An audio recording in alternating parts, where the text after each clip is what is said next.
पूरे घर की लाडली साक्षी जैसे जैसे बड़ी होने लगी, लोगों की स्वयं के ऊपर टिकती ठहरती निगाहों से उसे यह एहसास हो गया कि वह बला की खूबसूरत है।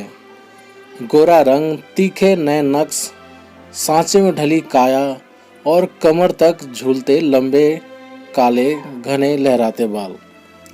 रोमांटिक उपन्यास पढ़कर युवा होती साक्षी सपने देखती कि किसी दिन कोई सजीला राजकुमार आकर उसे ब्याह ले जाएगा और उसे रानी बनाकर रखेगा।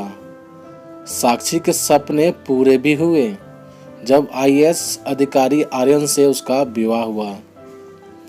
धूमधाम से विवाह संपन्न होने के पश्चात साक्षी ने बड़े अरमानों से आर्यन की कोठी में कदम रखा। सपनों की दुनिया में विचरती साक्षी उस समय कठोर धरातल पर आ गिरी जब उसे पता चला कि आर्यन में बड़े भ्रष्ट अधिकारियों जैसे कई दुर्गुण हैं। वह शराब और शबाब का भी शौकीन है। पहली रात ही आर्यन ने शराब के नशे में धुत हो साक्षी का घूंघट उठाते हुए कहा था, तुम बहुत सुंदर हो साक्षी, बिल्कुल किसी अप्सरा की तरह। तुम्हारी यह खूबसूरती मेरे बहुत काम आएगी।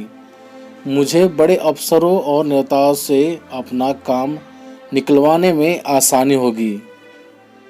तुम्हें भी मेरी हाई सोसाइटी में मूव करने के लिए दारू शराब की आदत डालनी होगी। ये आप क्या कह रहे हैं? पत्नी हूँ मैं आपकी।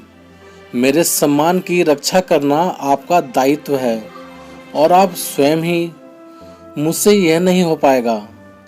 और इतना कहकर साक्षी रो पड़ी। उसके इनकार के बदले में आर्यन ने साक्षी के देह पर अनगिनत निशान बना दिए और क्रूरता से हंसकर बोला, जब भी मेरी बात तुम नहीं मानोगी, ऐसा ही नाम तुम्हें मिलेगा। मछली को जल में रहकर मगरमच्छ से बैर नहीं पालना चाहिए। अब साक्षी की स्थिति उस मछली की तरह थी जो एक दुर्गंध युक्त तालाब में रहने को मजबूर थी।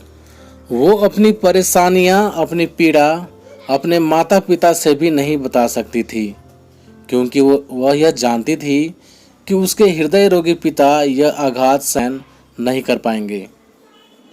कुछ महीनों बाद आर्यन का ट्रांसफर दूसरे शहर में हो गया था। नए शहर में अंतर्राष्ट्रीय महिला दिवस के अवसर पर आयोजित समारोह में आर्यन मुख्य अतिथि के रूप में विराजमान था। शहर के सभी छोटे बड़े पत्रकार समारोह में उपस्थित थे।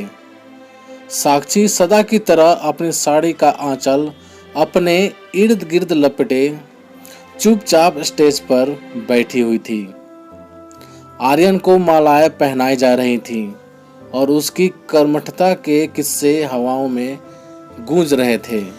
तभी अचानक एक महिला पत्रकार ने प्रश्न उछाला, मैं महिला दिवस के अवसर पर मैडम के विचार जानना चाहती हूँ। आर्यन कुछ बोल पाता या साक्षी को रोक पाता, उससे पहले ही साक्षी ने माइक अपने हाथ में लेकर बोलना आरंभ किया।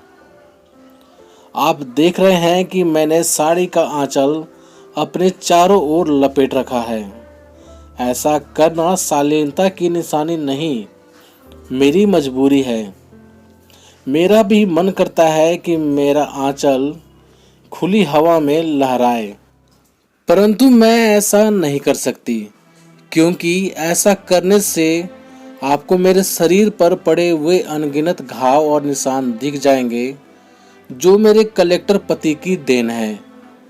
पर आज अंतर्राष्ट्रीय महिला दिवस के अवसर पर मैं स्वयं से यह वादा करती हूँ कि अब अपने अस्तित्व और अपनी गरिमा से समझौता मैं बिल्कुल नहीं करूँगी। अब मेरा भी आंचल हवा से बातें करेगा।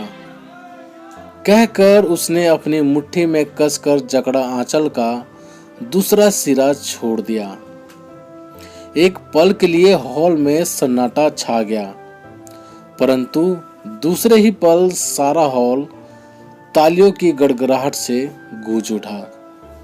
आज साक्षी ने वह दुर्गंध युक्त तालाब हमेशा के लिए छोड़ दिया है और एक जानी मानी पत्रकार के रूप में ताजे मीठे दरिया की मछली की तरह आज़ाद तैर रही है।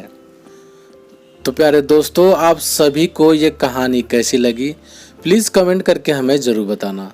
यदि कहानी आप सभी को पसंद आई हो तो लाइक करना, शेयर करना और हमारे चैनल पर नए हो तो प्लीज़ चैनल को सब्सक्राइब भी ज़रूर कर देना। तो चलिए दोस्तों, मिलते हैं आप सभी से एक और नई कहानी के साथ। तब तक